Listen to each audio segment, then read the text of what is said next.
Hey everybody, today I'm going to be going into the process of how I write the music and do sound effects for short films. We're just going to be covering a 16-second flip book called A Tasty Snack. If you're interested in seeing the process Isaac used to create this flip book, I'm putting a link to that in the description below. Before we get into that, I just want to give a huge shout out to my subscribers. Thank you all. I'm making this special in-depth video as kind of a celebration for 1,000 subscribers, and now almost, by the time this video is released, 2,000 subscribers, I believe. So that is exciting. Thank you all who have already subscribed. And thank you to those of you who will be subscribing after watching this video or any of my solo piano stuff. Without further talking and blabbing, let's get into the process of this flip book that I scored and did the sound effects for. So I was contacted by my brother Isaac, who is a very talented animator. He asked me if I would do the sound effects and some Mickey Mousing piano music for this little short 16-second flip book that he made. For those of you who don't know, Mickey Mousing is, it's named after just that. Like some of these older cartoons where the music would just completely hit on every single individual action that happened on screen.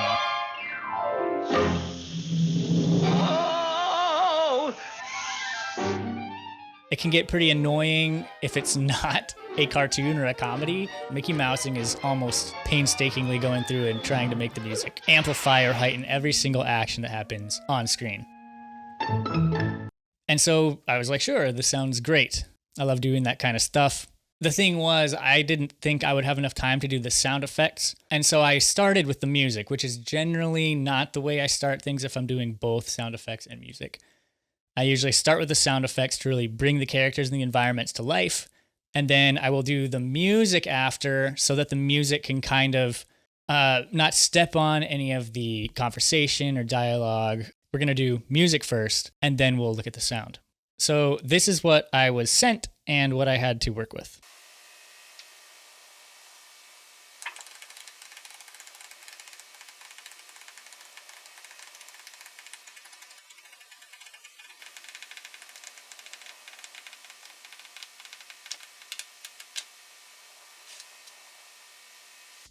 Okay, as you can see, as far as sound goes, there's nothing. There is the sound of the flip book, but that's it. When you're doing an animation from scratch with no sound at all, you have no sound. Sometimes you'll get a video where there is dialogue, there are already sound effects, and you're only doing the music. And that, so that we have a little bit more sound to work with, but I did music first. Let's take a look at the music and the process of how you write music to an animated film. Specifically a short, as you can see now, dark comedy about a little worm looking for a snack who then becomes a snack. First of all, I have already written the music for all of this, and it's a very short little track. But for now, let's take a look at the things I look for before I write the music. No sound at all. So right away, I noticed that his head pops out, and that's going to be huge. If we're talking Mickey Mousing, that is something that you want to hit on for sure. There's going to be some kind of little music happening there, probably some kind of very noticeable chord. He gets excited, probably something's going to happen there. He goes back in, and then here, you can see gunk, gunk, gunk, gunk, gunk. There's like 5 hits where his face is slapping on the log or the branch. That's going to be huge. Mickey Mousing is all about this. You want to look for tempos within the visuals. So how many times and at what tempo does his head hit the branch? Got my handy dandy metronome here. When I'm playing through this, bump, bump, bump, bump, bump. That's about, I have it here. That's about 96 beats per minute, give or take. And when you really look close, you'll be able to see that this does not hit exactly, it's not a perfect tempo, but it's very close. And for the sake of the music continuing to flow and not sound too herky-jerky, at least I prefer letting it flow a little bit more. Now, he takes a bite of this leaf here. there's a gulp. Kind of want to highlight that a little bit. And then he moves in closer. Now, the audience still doesn't know what's going to happen at this point. And so I want to create a sense of safety, and he's like kind of settling into the enjoyment of eating this snack. So I'm going to be looking for some kind of musical cue that will lead the audience to believe that, no, he's got his snack. He's happy. Well, I only have 1 second to do that, or second and a half. And then, bam, there's going to be some tragic chord here when he gets snatched up by the mama bird going to feed him as a snack to her little birdies chirping away in their nest. So those are the first things. But right away, right when he pops his head out, I thought it felt a little too abrupt to just do this. So I decided to add a little something to the point where the flip book is brought into the frame. So it's just kind of a mysterious chord. You don't know. It's not happy, it's not sad, it's just very kind of a neutral, sort of mysterious. And then I decided to bring this. Now this is very leading. It wants to go to B. This is the chord that I wanted to have when he pops his head out. So I'm going to try to play this live. I get to practice this all over again. It's been several hours since I did this. For real. All right, here we go. It was a little behind the time, a little ahead of the time, but you get the picture. What's really important is everything that's happening in this frame, in this actual little square of the flip book. Adding music to when the hands come in, it's kind of drawing attention to the hands and things outside of the actual story that we're about to see. It's kind of like breaking the fourth wall musically. It kind of adds something to the entire video itself as a work of art, rather than just only paying attention to what's happening on the screen, because this flip book is very impressive. It's all hand drawn, all hand flipped. So, I think that calls to have a little something extra special added to it. You've got this happy chord. He pops his head out. He's a little confused. Then he sees something. As the audience, we do not yet know what he's seeing. And so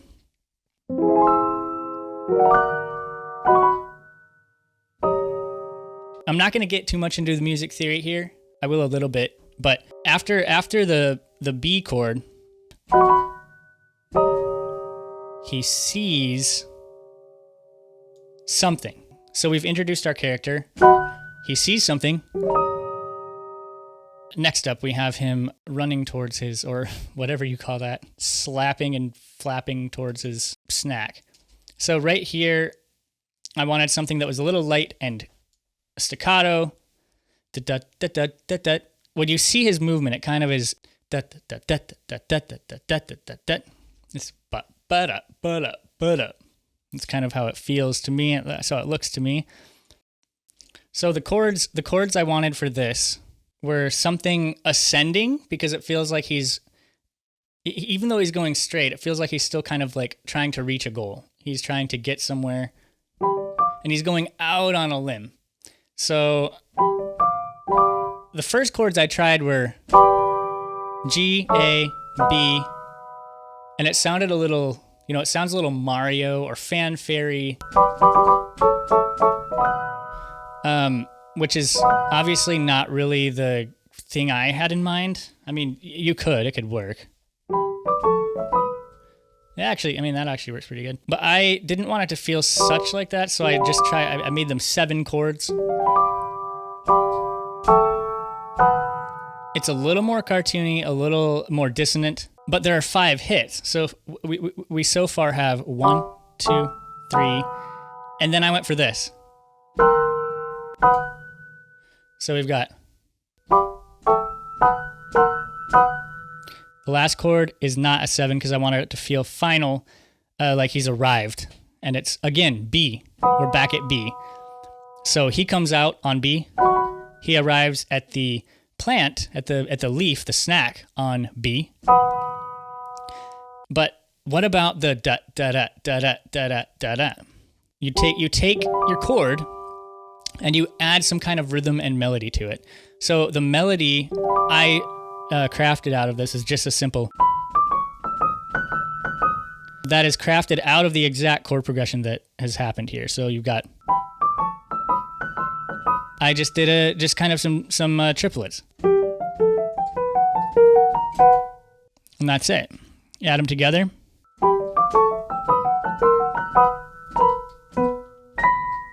Those last little grace note bees, those are just the moment where he arrives at the leaf and then eats it.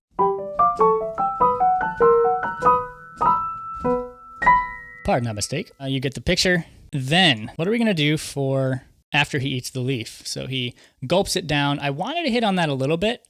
I didn't have time to really do that gulp and then also make him feel safe at home. So what I did was I kind of created the safe at home, like getting used to this snack. It's delicious. He's kind of falling in love with it. And I kind of wanted to make something that sounded like that. So coming out of B, I just started writing this in F and it works all right. So this is kind of what I came up with.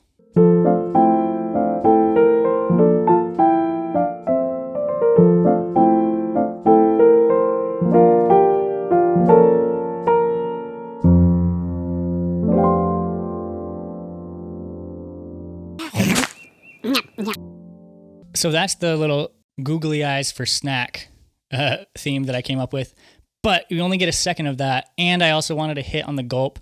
So instead of just coming straight into that little theme like this, I just added this little chromatic downward dealy. And then it became just very short. We only had this much of the theme to do. That's it.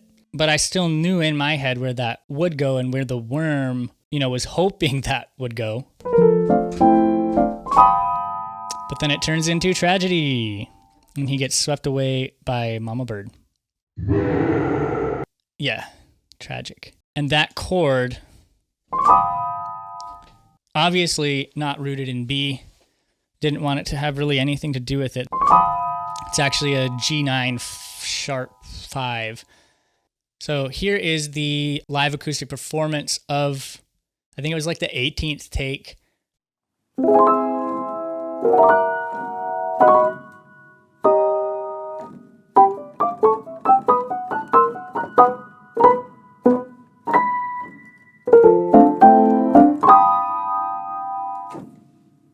All right, next, on to the sound effects. So the first thing I wanted to do with the sound effects was get the worm to a point where he felt real. Like he's going to be doing some vocalizing. So let's take a look at this.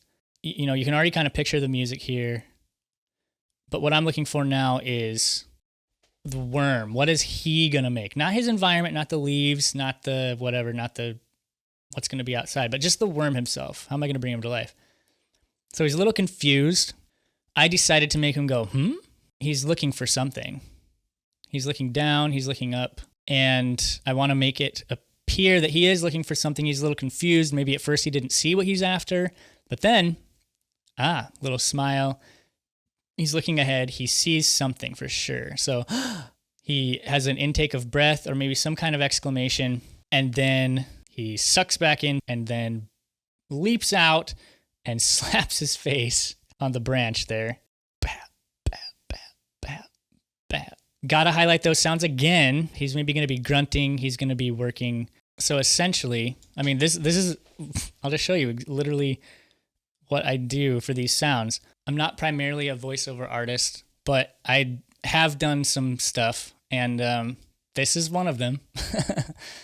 But in this little cartoon, I've done voice alteration. I use a little alter boy from Sound Toys to just pitch the voice up a little bit, change the formant, and, kind of give it that little chipmunky sound. I mean, it's not quite that, though. It's not even chipmunky, but, you'll see. You'll see what I mean. So I'm listening to that as I'm recording his sounds into the microphone, because sometimes I might hear my own voice and think, oh, that'll be good pitched up. And then you pitch it up and it's like, no.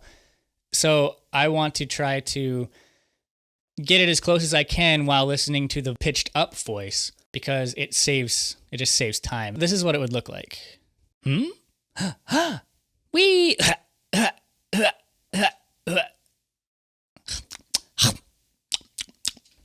Now, I don't do everything that fast. I do not do everything like all in one go. I do one sound for instance, just do that. and then I'll go, huh? Oh, I take several takes, pick the best one, and then, right there, So we still don't know what he sees yet, but we know it's something enticing. By the way, that eye, when it's sucking back into, it's so funny. It's showing motion, I think. Goes back in, and then wee. You'll hear I made a wee sound. I made him go wee. It's not really making that sound on his face. Like, he's not going wee. There's no teeth showing. But I thought it would be funny to say wee and then wah. Like, you think he's going to just like leap out and do something, and then he falls flat on his face on the branch. So wee, slap. And so he's going to be grunting here.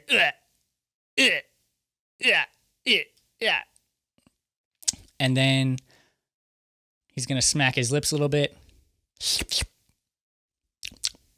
And then chomp. Rip. Oh, yeah, chew. Yum, yum.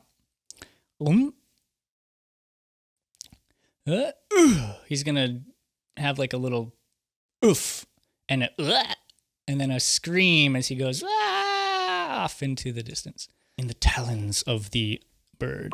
Here we go. So just to give you a look, first of all, we've got the music tracks. That was simple. It's just a stereo track of one single piano, all acoustic. The worm vocals. So here's what we're looking at. We have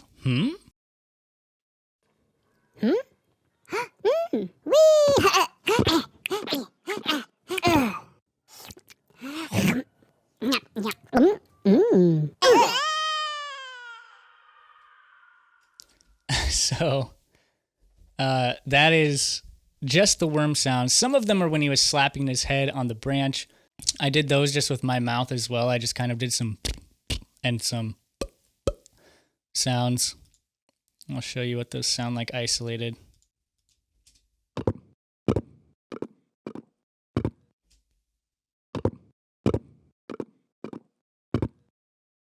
Oh yeah, inching along. This is another sound he was making. If you listen close enough in the final, you can hear that. It's just a gross little sound of just kind of like a wormy, slimy sound. I don't know. He's kind of hairy, so I don't think he's slimy, but anyway, yeah, I just kind of did this little. So that's it. It's in there. Next, we have environment sounds, which are very important. These environmental sounds are like leaves ripping, any way that he's interacting with the environment. I did do everything almost organically and by my own, recording all of the sounds. But I did use an eagle screech for the bird, even though it's not an eagle. I don't think eagles eat worms, but maybe they do. I used an eagle screech because to the worm, it might as well be an eagle.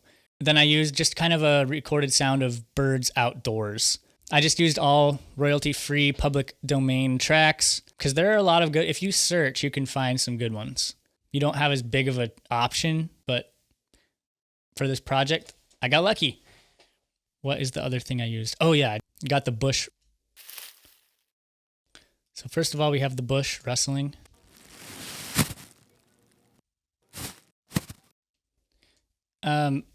So all I did for that was I used a dog poop bag.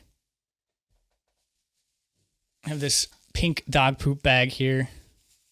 We don't have dogs.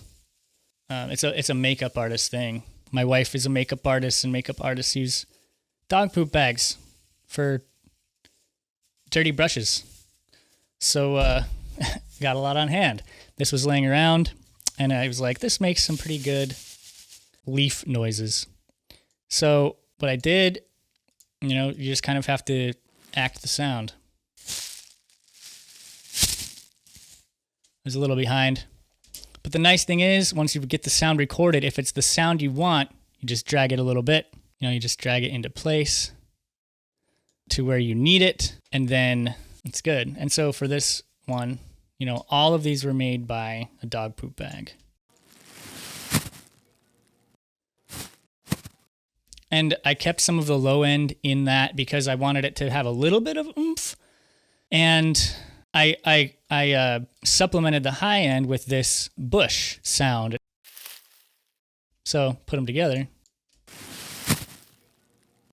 Yeah, I think it works. And of course, a lot of these things might sound strange by themselves, but after you go through and add them all together, you adjust them in the context of everything happening at once. Music, sound, the flipbook sound, everything. That's how you want to adjust things. Don't adjust them on their own. Leaf ripping.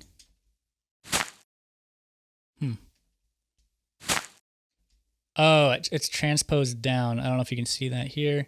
I transposed it down 3 semitones. So I think it was the dog poop bag again. I think it was just... Did I use something else for that? I don't think so. The eagle sound. As you can see, I did some panning here.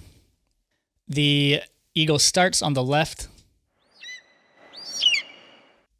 And then as it swoops in, it goes from the left to the right very quickly. I keep calling it an eagle. It's not an eagle. It's probably a robin with an eagle voice. So that's the eagle sound. And then I wanted it to still have it cawing off into the distance. Robins don't caw as a crow. I don't know. I'm not very good with birds. What do eagles do? What sounds do they make? It's like a predatory chirp. I don't know. Okay. Then we have the wind whoosh. This is just me going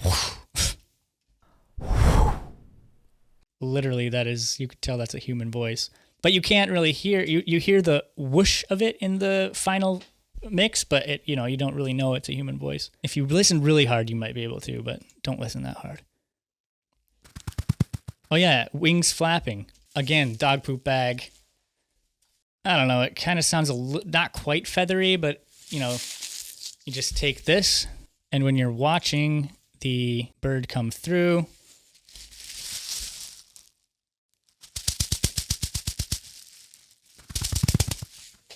started that way too early. When does it come in? Okay, here we go. Oh my gosh.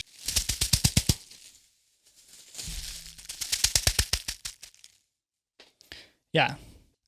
Took me a few times to get that, but it sounds pretty good in the final mix. And then bird singing. This is an important one. Sets the stage right away.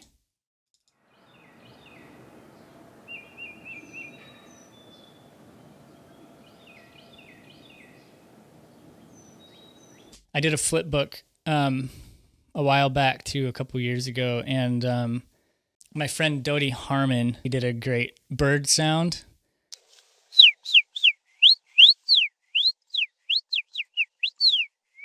I just asked him to send a track of him doing that, and that was a bird that happened in that video too. There's a lot of birds in these flipbook videos. So anyway, that's fun too. In this case, just some real ambient nature sounds of birds. It worked really nicely. But if you ever have a friend like Dodie, get those sounds. All right, so let's hear all of the environment all by itself.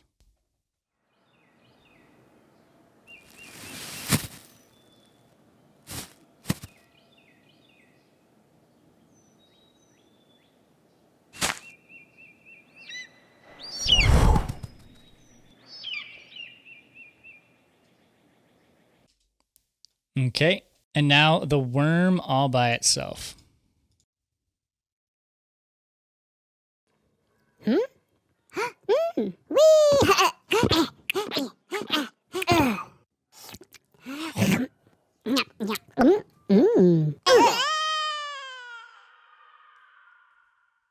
There he is. And the music alone.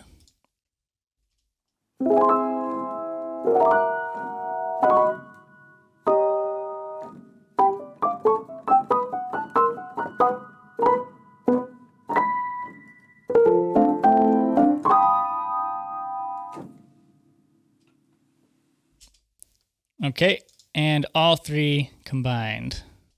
Let's hear it with that flip sound too.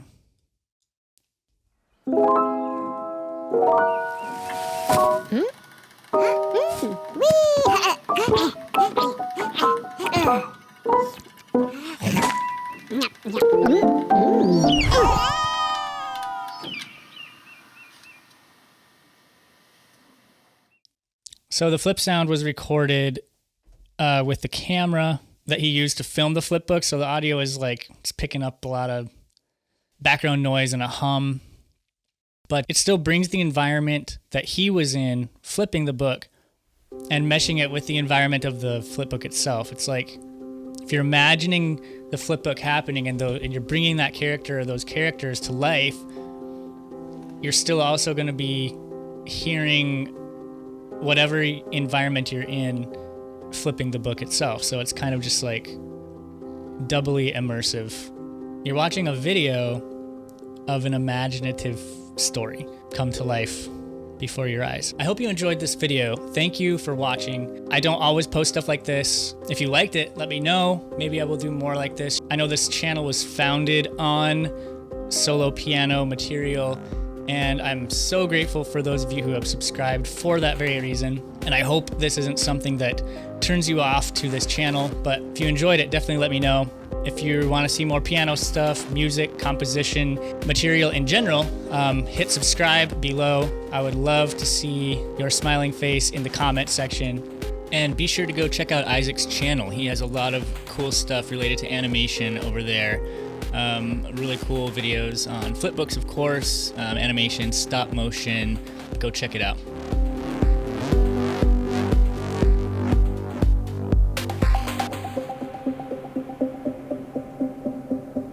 Well, with that, Happy New Year, stay inspired, and I will see you next time.